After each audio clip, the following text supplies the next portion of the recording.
तुमचा मोबाईलही तुम्ही एखाद्या नातवंडाला देता किंवा कोणाला देता, तो बाहेर गेलाय, हॉटेलमध्ये गेलाय, मोबाईल चार्ज नाहीये, तो कदाचित मोबाईल कुठेतरी चार्जिंगला लावला. आता तुमचं जर मोबाईलकडे लक्ष नाहीये तर त्यात पॉसिबिलिटी आहे की तुमच्या मोबाईलचं सिम कार्ड कोणी काढू शकतं. सिम कार्डला क्लोन करू शकतो. क्लोन करणं म्हणजे काय?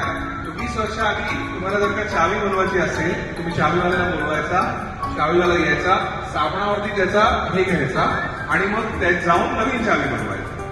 तसंच सिम कार्डचं मशीन बनलंय आता, सिम कार्ड क्लोनिंग. तर तुमचा सिम कार्ड हा क्लोन करू शकता. तुमच्या हात तो सिम राहील पण त्याच्याकडे दुसरा सिम राहील. मग तुमची ओटीपी असेल, व्हॉट्सअप असेल, हे सगळ्यावरती त्याचं नियंत्रण झालं.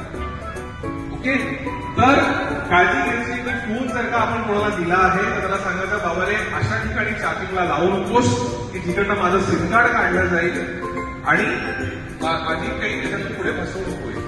ठीक आहे.